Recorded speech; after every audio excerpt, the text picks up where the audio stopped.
Hi, everyone. Welcome to Festival Fun Facts. It's been a while since we've had a live stream, I think since December. It's nice to virtually be on screen again and see you guys through your words. I'm welcoming you to Festival Fun Facts. Now I'm here, but I don't know as much as the person who's co hosting, so I'm going to pass it over to him. Thanks so much, Jocelyn. It's last year we did the Festival Fun Facts after the Winter Festival for the Arts Ed New Jersey's New Jersey State Solo and Ensemble Festival. It's a long title.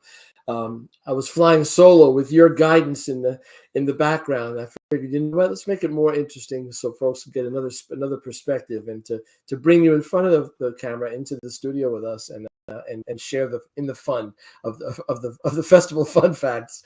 So thanks for having me. Thanks for agreeing to be here with me and to try to spread the word about what it is we're doing, what we have done so far in a year and a half, and what the plans are for the rest of the year for the New Jersey State Solo and Ensemble Festival. Definitely. It's awesome to be here. So, we have a couple questions to go through. We're going to talk about things which are happening all month because it is Arts in Our Schools month, which is super, super exciting. So, if you're part of our social media of any kind, we have multiple social medias. If you're on any of those, you'll see all of the fun stuff that we're doing all month. We posted a calendar and we'll just constantly be posting different things for what's happening, and we'll also be at different events if you're going to be at some of them. And so let's just get right into it. Sure. So I think something to start is before we talk about what the solo and ensemble festival does, let's talk about what it is. For those who don't know and who tune into everything which we show, because I know there's people out there who do that. Right, right. And thanks for asking that, because it does, sometimes the further down the road you get, the more you forget where you're left and what the destination is. So, yeah, I mean, New Jersey has needed for some time to rejuvenate the opportunity for kids to be recognized for solo work. We have a great state association, the New Jersey Music Education Association, that does a lot for the students of New Jersey and for the music educators in New Jersey. And one of the things is the region ensembles and all state ensembles. And students do get an opportunity to audition on solo repertoire for those region and all state auditions. However, the audition is solo based, but then they're placed in ensembles. So it's not a solo for solo's sake, so to speak.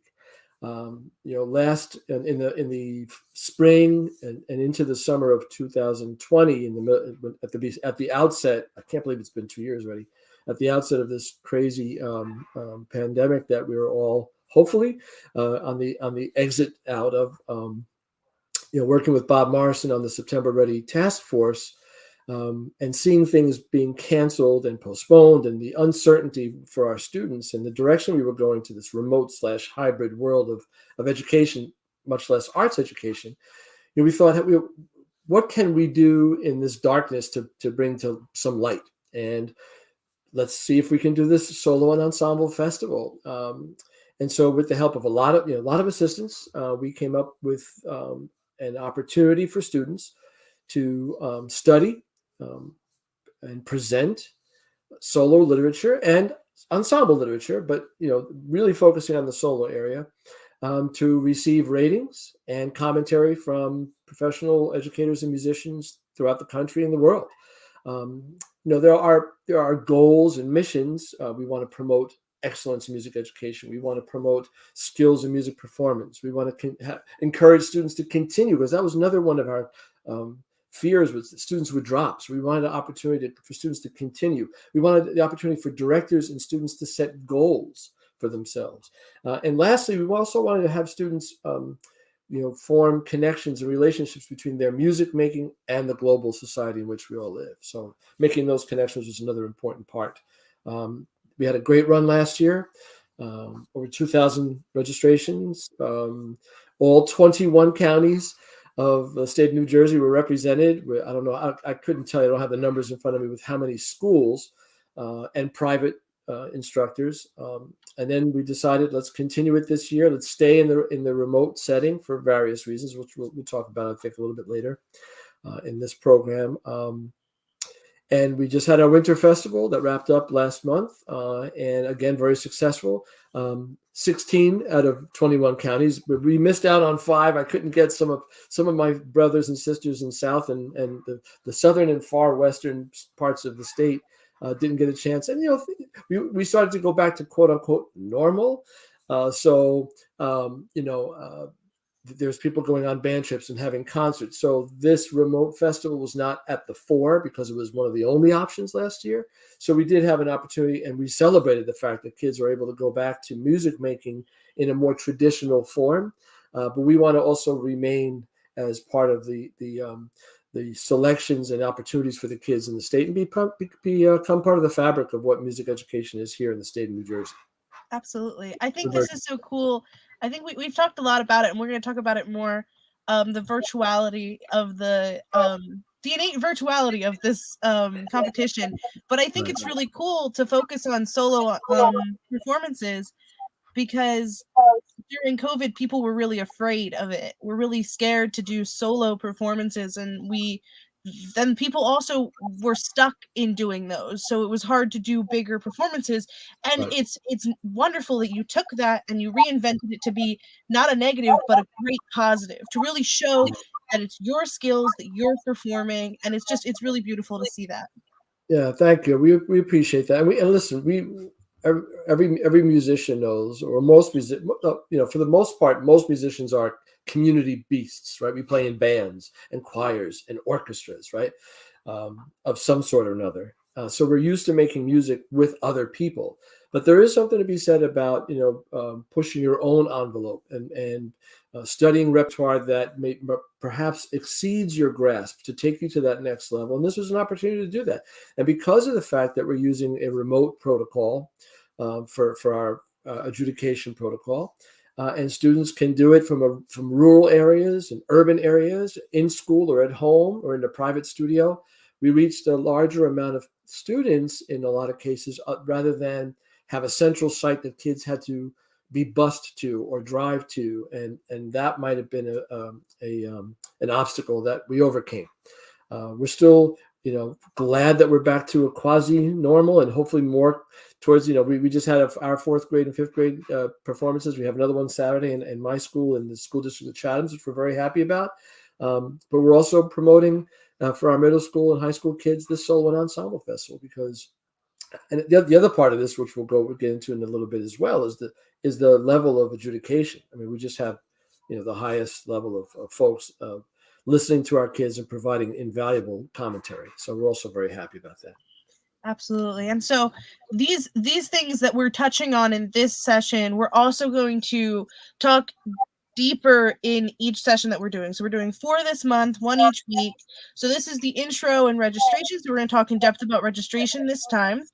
And if you want the link for registration, it's down below in the description, as well as the link to the other info session that is happening on the 7th, but we'll talk about that later. So the other 3 streams that we're doing are partnership, which I'm going to ask you about in just a moment, Sure. Judging, and the submission process as well. And so that's going to be like what type of setup you should have, what are some things that you recommend, and what are some things that are required. Right. So moving back to partnership, let's talk about the partners, because this is a solo ensemble festival, but you are working with a lot of people. Right. And so let's talk about them. Sure. Thank you. I mean, so Arts Ed New Jersey is the sponsor, right? And Arts Ed is the arts advocacy machine, CEO'd by Bob Morrison for now, as he's moving on to another pastor, a national pastor. But hopefully keeping his feet firmly in New Jersey while he does that, because we need him. But our engine that's driving it past Arts Ed New Jersey is Music for All, and they're based in the Midwest, and they are a national level organization that is an advocacy organization. Bands of America runs through it. They do tremendous amount of professional development for students and teachers, and they believe in the improvement of people through music for all. Literally, in their mission statement is their name, and we would be nowhere without them, because they really held me by the hand and took me through the process of how to get this plane up in the air. Through Music for All, also, like I mentioned a few moments ago, our adjudication platform, which is Competition Suite, again based in Indianapolis. My partner in crime, Mark Sternberg, who's my colleague who works for Music for All and the Competition Suite associations, with registrations and the submission process. So kids, submit their videos and their PDFs to Competition Suite, and that's where the judges plug into to do the ratings as well. So they were on board with us, worked hand in glove with me on how to get that process working. And then another huge partner in this, which I don't know where we would be without them, is the state of Wisconsin and their Music Education Association, because to have a solo and ensemble festival, you need a repertoire for students to glean information from. And in the state of New Jersey, we didn't have that as a resource. So the Wisconsin State Music Education Association, I hope I'm saying that right, was kind enough to basically give us permission to use theirs. And it contains over 11,000 titles, in addition to the publisher information that goes along with the pieces. So for instance, if I'm a flautist and I'm going to play the Mozart Flute Concerto, I have to look on our repertoire list. It's listed there, who's the publisher, and it's approved for the festivals. So there's a little bit of detail that goes into it that I would be scrambling if we had to start from scratch. We just couldn't do it.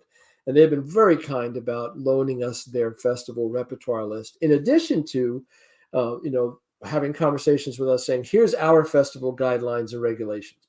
Do what you want with it to make it New Jersey, and especially during the COVID, because even they were making adjustments, because there were some stipulations they had in their rules and regulations that they had to manipulate and massage because it was impossible to do with COVID restrictions. So we did, and we made it as user friendly as possible, because again, using Bob's words, we wanted to go for yes. We wanted students to hear the word yes. We can do this, not no, we can't. They already were facing enough obstacles.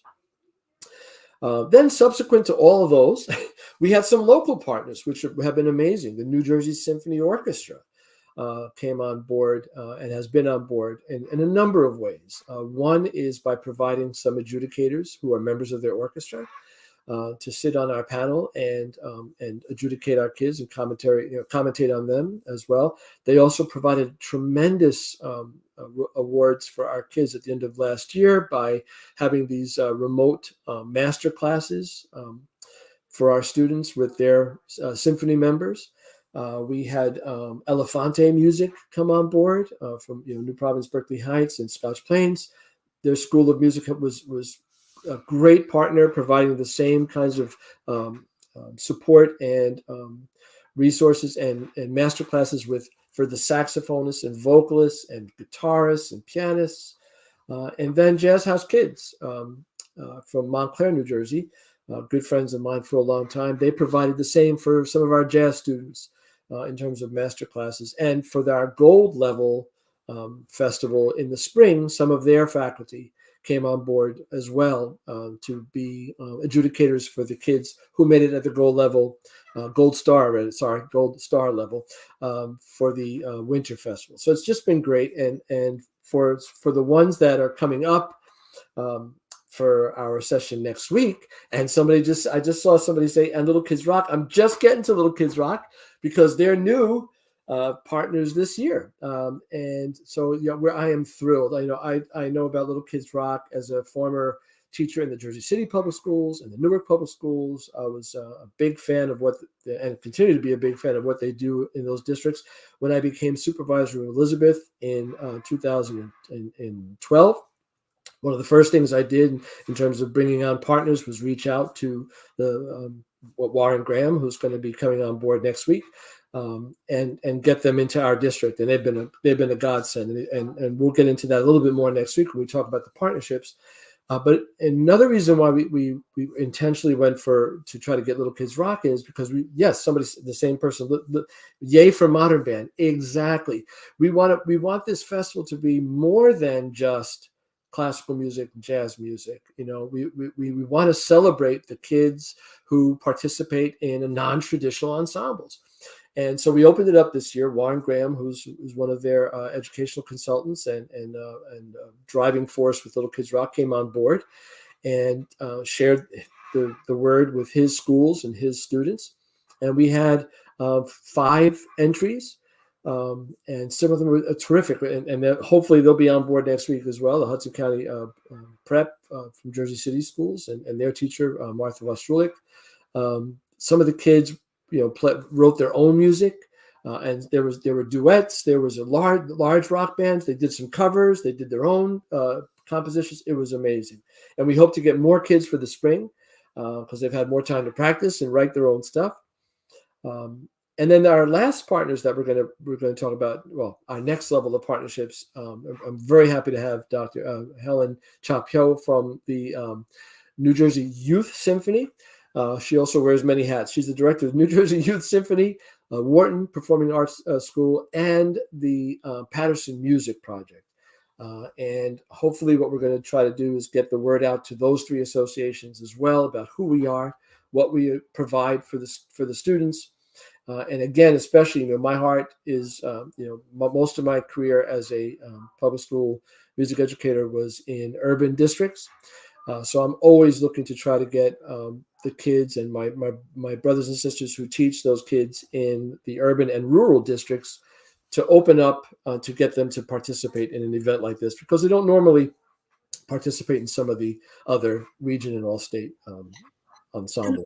And something I wanted to mention too was that we're going to get into who's eligible to be part of this awesome event and be part of this awesome festival. But something that's interesting is you mentioned young kids can be part of it. And then you also mentioned, or maybe you didn't mention it in this session, but you mentioned it last time, about that not just public schools, which is a really, really great thing. And so I'll pass it to you to talk more about that. But we've already had a couple people commenting, so definitely keep it up. And if you have any questions, please comment them. And then if you are watching this later, you can contact Dennis at artsednj.org, and he'll get back to you as soon as possible to answer any of your questions. Or you can join us for every single week on Wednesday for the rest of March for each of our themed events, and we can answer questions which aren't just for our theme, and then we'll move back to the theme. No worries, no stress. We're here to answer your questions and make this as simple as possible to make it as enriching for you.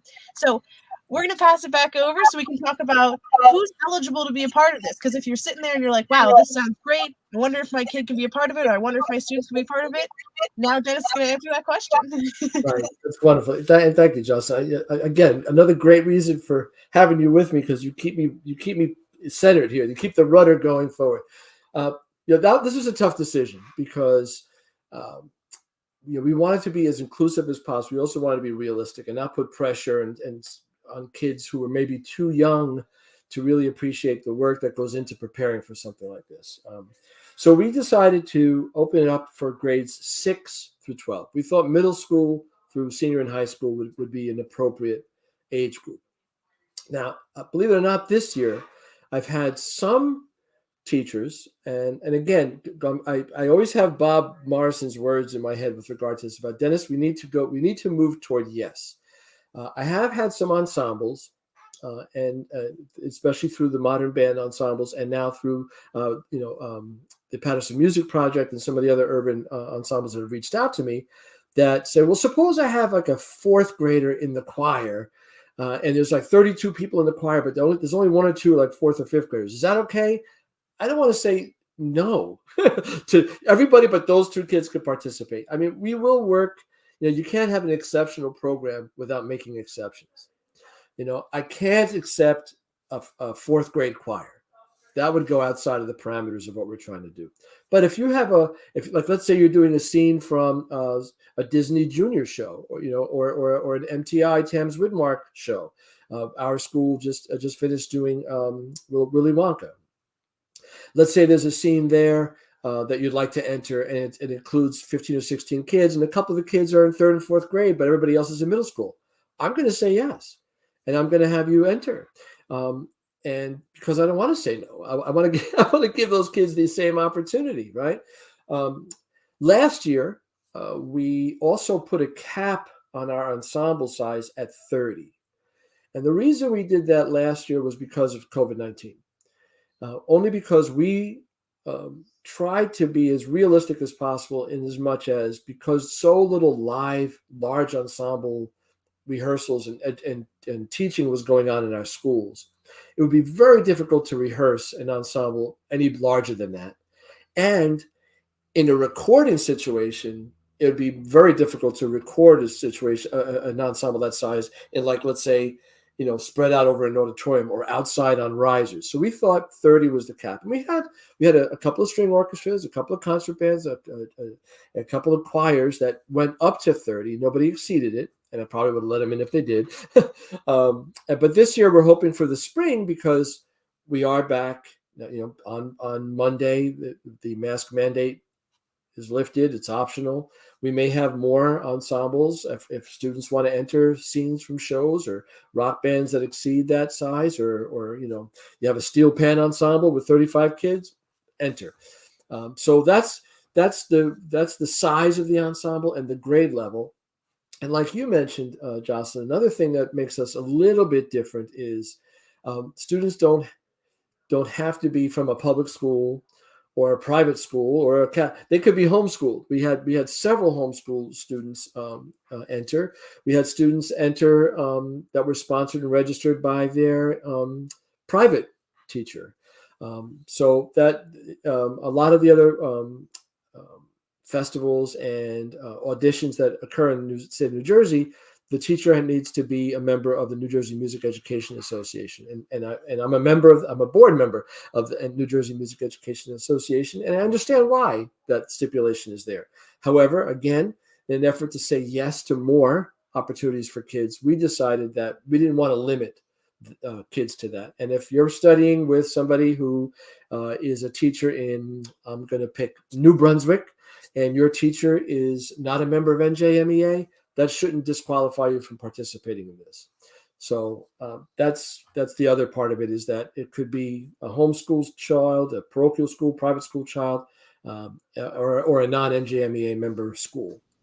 Again. And so I also want to mention that it's really cool that you accept ensembles all the way up to 30. So your entire chorus could be part of it. Or you accept like a group of 5 kids who are playing in their garage. It really doesn't matter. It's based on the actual production. And so anyone out there who's like, oh no, I don't know if I could create something that can stand up to a 30-person choir, don't think of it like that. Think of it like creating the best you possibly can, because you guys are basing it off of the music. The judging is based off of the creation at the end of the day. Right.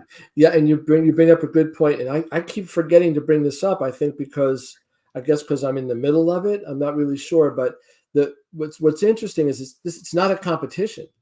It's every student can get a perfect score. So it's a competition against yourself, in as much as the judges have a rubric that we've designed, and we could talk a little bit about that. I know we will much more in the judging session, but it's the commentator, the professional is judging the student or student group against the rubric, not against another. Like if you're a vocalist, you're not competing against another vocalist. You're competing against your performance against the rubric. So it's really, again, we're trying to bring accolades and reward the work of the student or student group. And you mentioned 30. This year we took the cap off this year. So if there's a 60-member concert band, if you're able to rehearse them and record them, we'll take them, no problem. And so anybody who is part of a bunch of other arts organizations, this is kin to Thespian Festival, where it's a ranking system. It's also, I believe, Stange is very similar. A lot of theater competitions are like that because it's hard to pick the best of a jazz band versus a musical theater versus a rock band. Like, they're all so different, but they're also wonderful. And so, also considering that, what sort of music and creations can get put into it? Because you mentioned a musical theater performance, but then you also mentioned jazz bands. So what are some examples? There are no limits. I mean, we had a student. I had a student, a teacher, contact me indicating that their student. I'm going to maybe get the district wrong, so forgive me if you're listening or watching. I think it was a student from the Edison Public Schools. The teacher contacted me and said that the student wanted to play a traditional Indian instrument, wind instrument. I can't remember the name of the instrument. I'm sorry. I should know it. I can't remember it. And there were a couple of problems because, first of all, the repertoire list doesn't include any music for that instrument, and we have stipulations for music that doesn't exist on our list. A student can perform a piece that doesn't exist on the list. There's just another additional form that the teacher has to fill out. Very simple to get a permission for it. So I said, sure, they just have to fill and send in a copy of the sheet music. And the teacher was like, well, that's the interesting part. There is no sheet music. And I was like, well, how do they let? And the music of India, a lot of traditional music that's not Western classical music is transmitted orally, Aurally. So there was no written music. So I said, well, I have to kind of hear it because we classify the rating of the music, class A, B, or C, depending on the difficulty. So we know how to manipulate the numbers to give credit for the student performance. So I said, well, I'm going to have to hear a recording of it so I can share with a friend of mine who's an expert in that particular music. And I got a judge who is an expert woodwind doubler and plays the instrument, Indian wind instruments.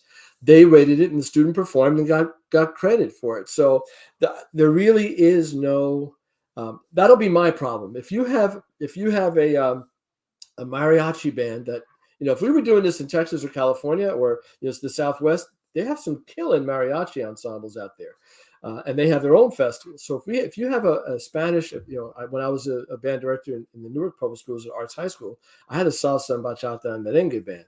So if you want to enter that, come on and enter. I will find the judge or the commentator that will provide you with authentic commentary and ratings in that capacity, because our rubrics are very malleable. And that was another thing that we tried to do when we designed them is not make them so rigid that it had to be for, an aria versus a Sondheim piece. If you're singing a vocal solo, the vocal rubric should be able to reflect a performance in either one of those genres, or, a Portuguese fado, if you want to sing that kind of style music as well. And so no, that totally answers the question. That's super interesting that it's so adaptable and it's so diverse and accepting, and a good word that this user used. I think you might have your Facebook settings not allowing your name to show up, but that's something to look at another time. No stress. Right now, you're Facebook user, and we love you just as much. And so they said, I just love how accessible this is. I shared it with a bunch of urban teachers. And Great. So that's great. Oh, it's Martha. So it's Martha Vashulik. She's the young lady that I'm praising your name here, Martha. She's the teacher of those students that were here with us from the Little Kids Rock Ensemble in Hudson County Preparatory School in Jersey City. So that's wonderful. Yeah.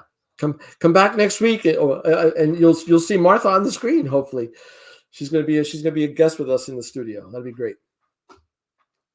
Oh, by the way, the other thing about this I didn't mention, it's only $20 registration for a single student, and for ensemble members, it's $10 per student, up to 15 students.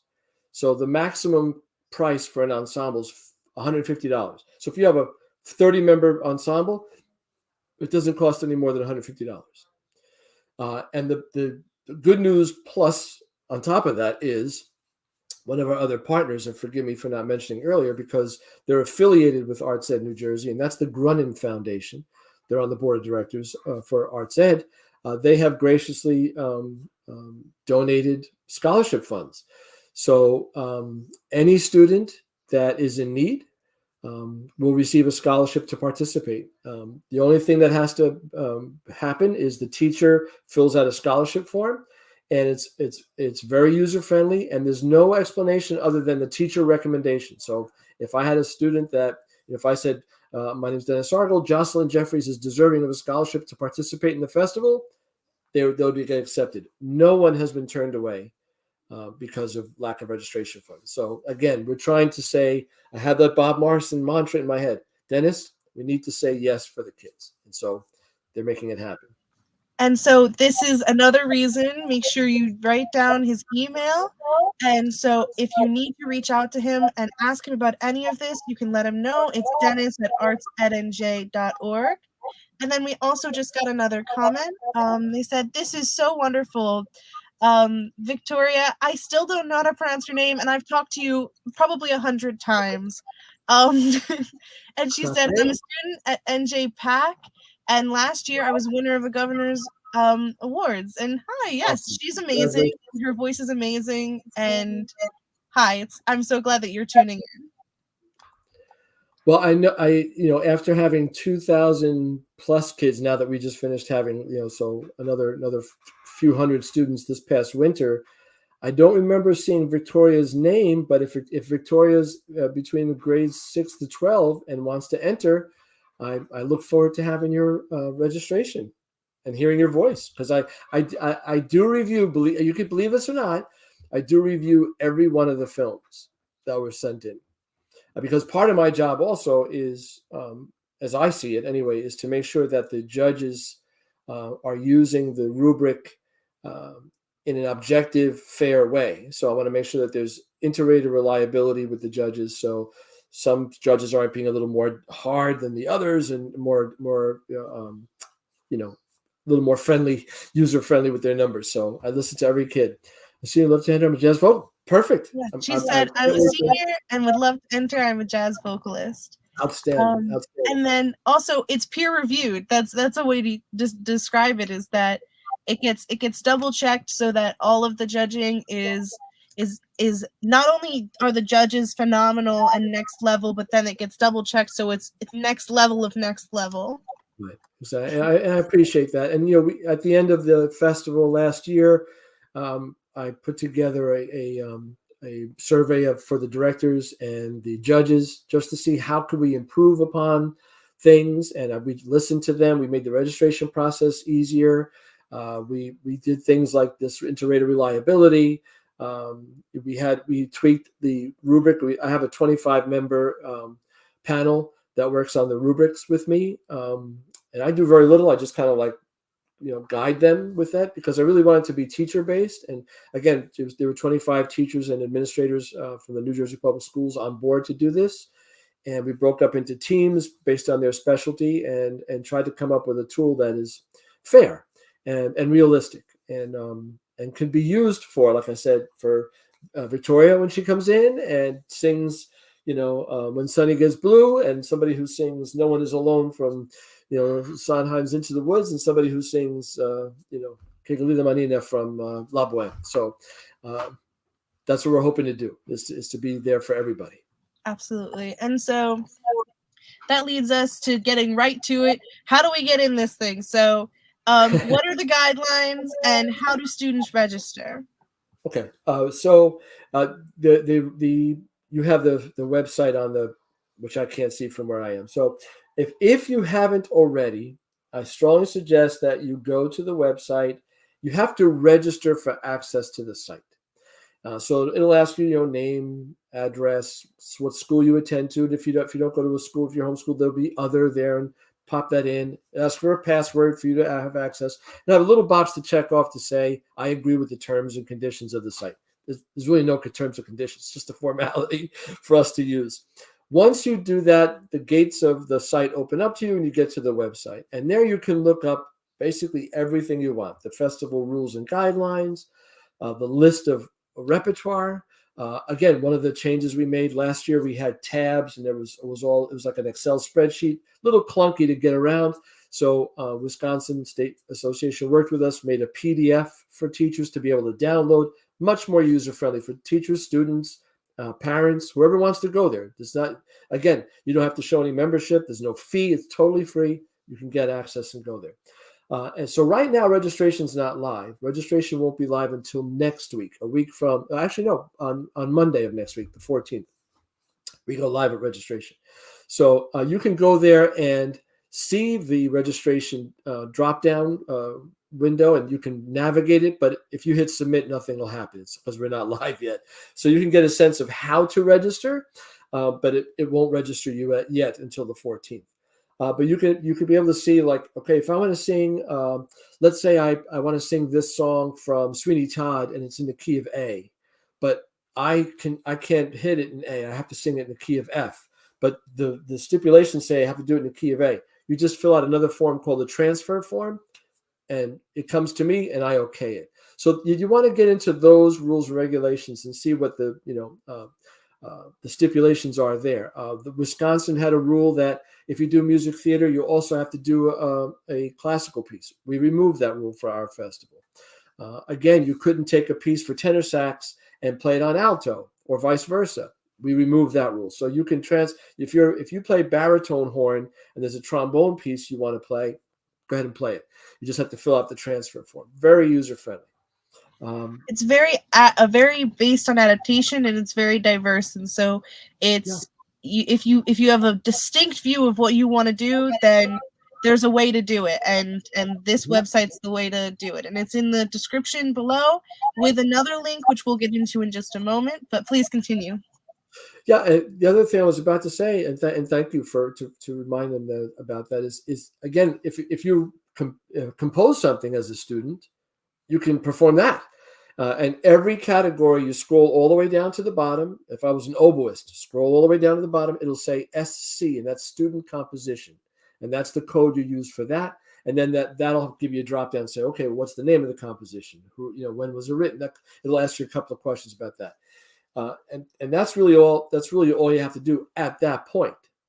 Now, we also made it a little bit, one of the things we did well last year that teachers wanted to keep is, let's say I was like, let's say I'm going to use Martha since she was here before.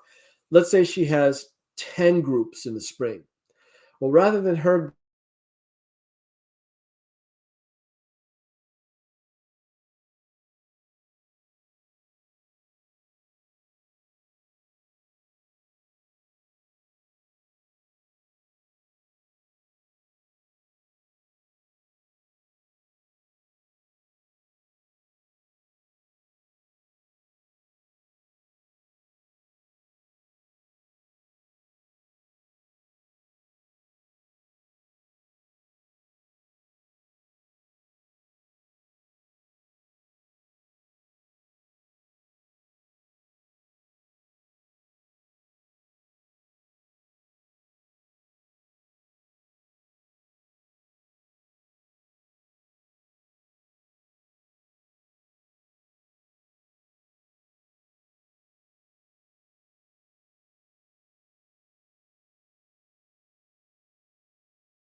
Okay.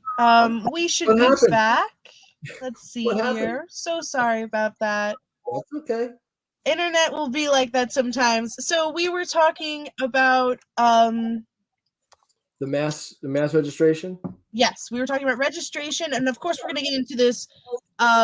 This is where we're getting into this now, and then we're going to get into judging, which we were going to discuss again, but we'll get into that even more in depth. But go ahead, registration. Sure. So one of the things we changed for this year was that drop-down registration window, because teachers asked for a little bit more streamlined than we had it last year. Because if I have one kid that wants to register, I don't need this big Excel spreadsheet. However, getting back to what I had started to say, like a teacher like Martha, who may have multiple students or multiple groups, you download the Excel spreadsheet, fill it out, one sheet for all 10 groups, or however many groups. I'm hoping you have 10, Martha, and then upload that so she doesn't have to do that drop down window 10 times. right? Teachers can pay with a purchase order. They can pay with a credit card or a check. Or like I said, if the students are scholarship available and are approved and nobody was unapproved or disapproved, then you get a scholarship code, which I give you via email. You pop the scholarship code in and the registration is completed. And then we move on to the next level of the work after that. Okay, so we're starting to kind of close down because we've talked about so many wonderful things, but I want to talk about what are the dates for the spring event. So this is the spring event. What are the dates for it? Okay, so now I'm double checking my notes, so I'm sure I'm right.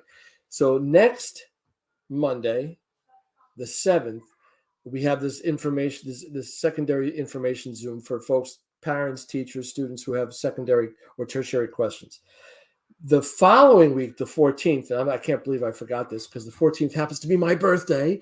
So on my birthday, registration opens, and that's where kids and their teachers or their parents can start registration. Registration is open for a month and a day. So the day your taxes are due, April 15th, will be the close of registration.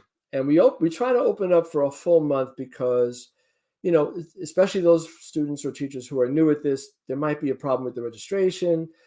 They may need to get publisher permission. And that's the one possible holdup that we cannot get around.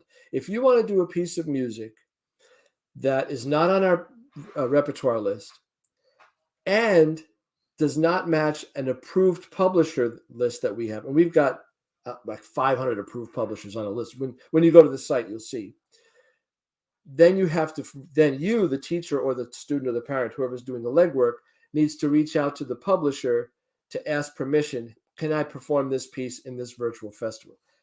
To make that process even easier, we've provided on our site a form letter that you can use to go ahead and make that happen. So, and you'll see that link there for publisher permission. Click on here, and it's all set up for you. You just have to put in your information and send it to the publisher. You've thought of everything. Oh my goodness!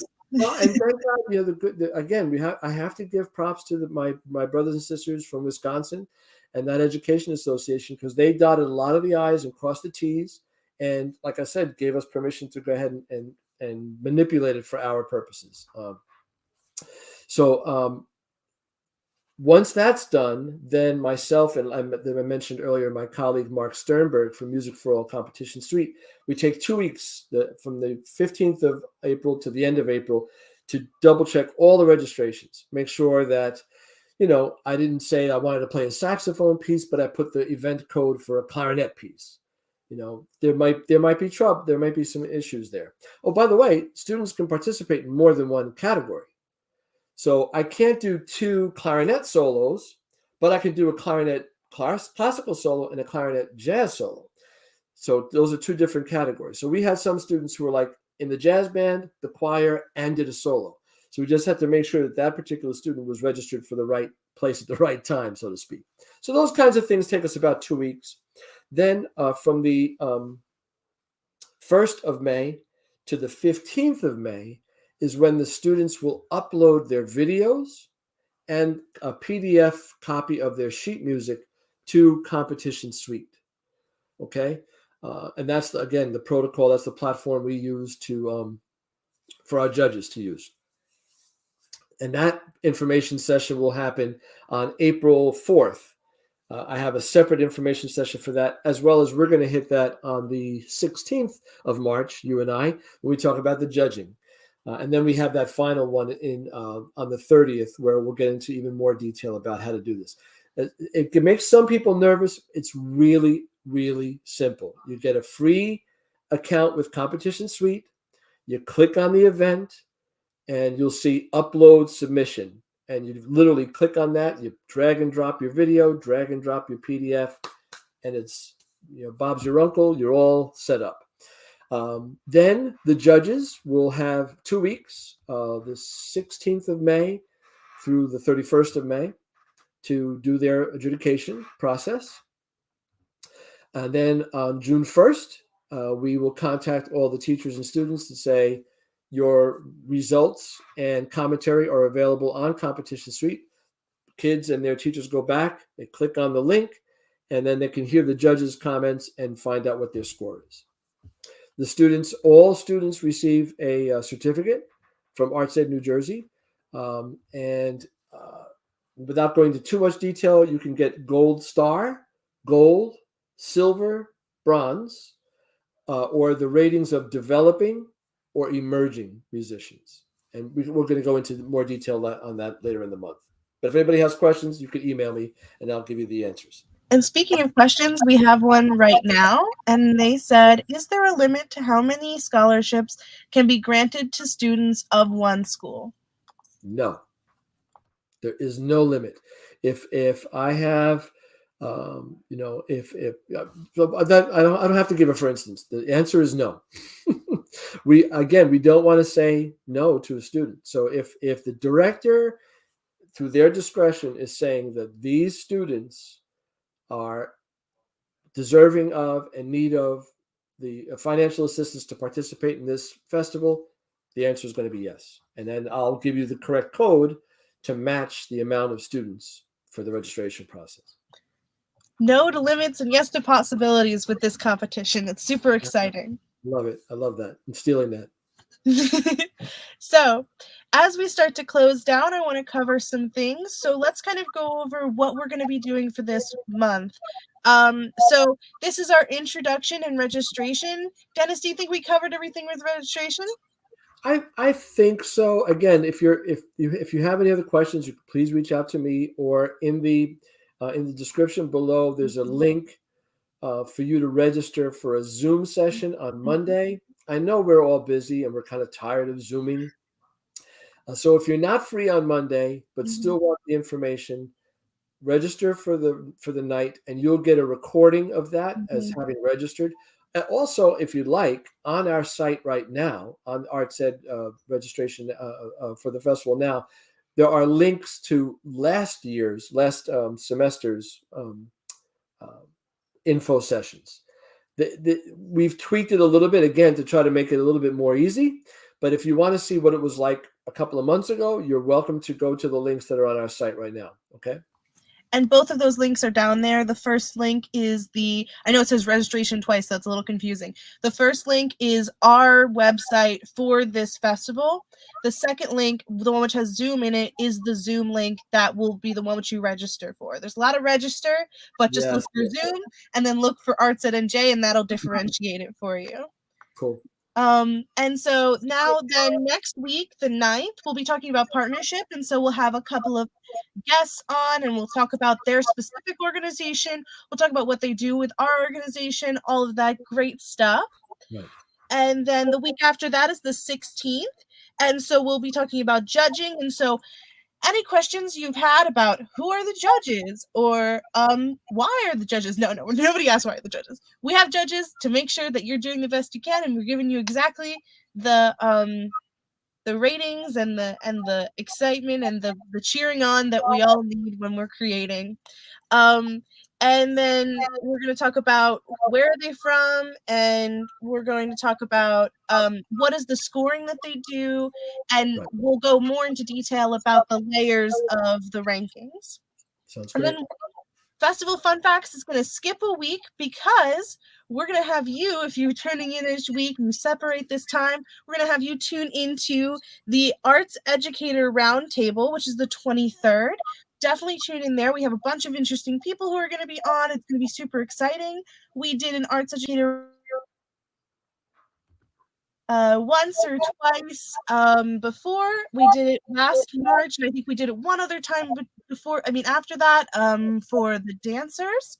And so we focused specifically on that. And Dennis was on the first one. And and so definitely tune in for that. And then we're coming back on the 30th for submissions. And so we're going to talk all about that.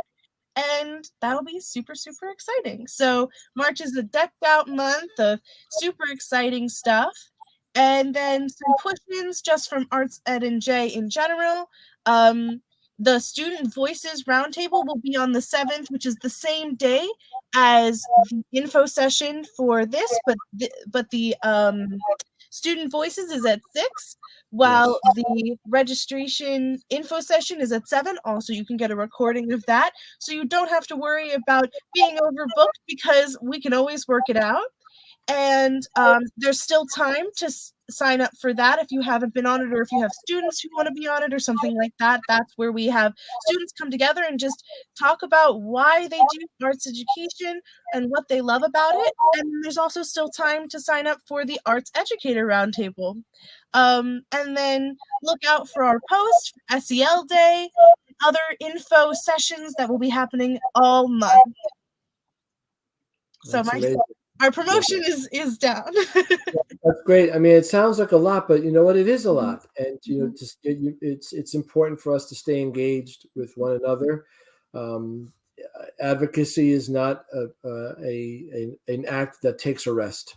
Mhm. We have to stay, and we have to, as much as we can, come out and support one another's events, because that's how we stay alive and that's how we learn. That's how we Mhm. continue to grow as artists and performers, right? Just to Mhm. keep plugged in. I love it. Absolutely. And so we have a comment from Martha. She said, "Thank you so All much. right. We'll see you next week." We will see you next week, Martha. I'm excited to meet you. And is there anything else before we close down for the night? And be sure to look out for next week's post and for next week's show and addition to the series. And anything, Dennis? Well, I want to thank you again for joining me in this. I want to thank everybody who was here, and hopefully some folks watch and have subsequent questions. I know it's a lot of information, Mhm. and it could feel like, oh, there's so much going on, and I'm doing my high school musical, and I'm trying to get ready for college, and all that is Mhm. totally understandable. And we're not looking for folks to do anything else on their plate. I'm just saying that you Mhm. can kind of eat your cake and have it too, in as much as, if you're in your high school musical and you've got a piece you're working on, record yourself and submit Mhm. it to Arts Ed New Jersey's Solo and Mhm. Ensemble Festival, and Mhm. you got it. You can do both, and then this way you get a performance perspective and an adjudicator Mhm. perspective as well. Mhm. I mean, again, one of our judges last year for music theater was Megan Zervulis, who is the musical director for West Side Story. That unfortunately closed because of COVID, but she's doing. Oh my gosh, she's going to kill me for not remembering. It's a show that's coming back. Hello, is the Hello Dolly back?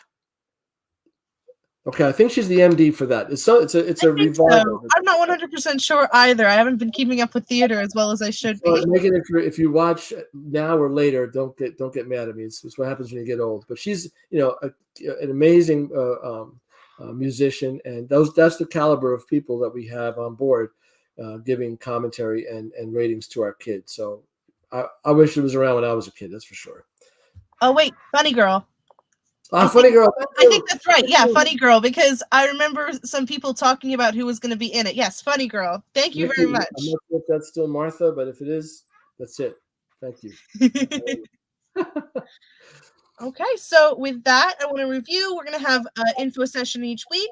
We have a official. Well, this isn't, not that this isn't official, but it'll be um, a more condensed one.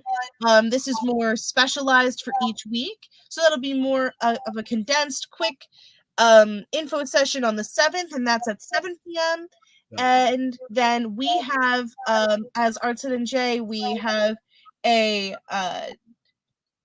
Student Voices Roundtable at 6 on the 7th, and that is also recorded. So you can go to neither, you can go to one or the other, and you can just come back later. No stress, no worries. To get into one of those, you just go to YouTube, and then to get into the meeting for on the 7th for New Jersey and Solo Ensemble Festival, you have to register, which the link is below. And is there anything else that we need to cover? Oh, and then the Arts Roundtable is happening on the 23rd, so don't miss it. That's a definite thing to tune into. And happy Arts in Our Schools Month! Yay! Happy Our Schools. Thanks again, Jocelyn. Of course. Take care, everybody. Okay, see you guys next week. Bye bye.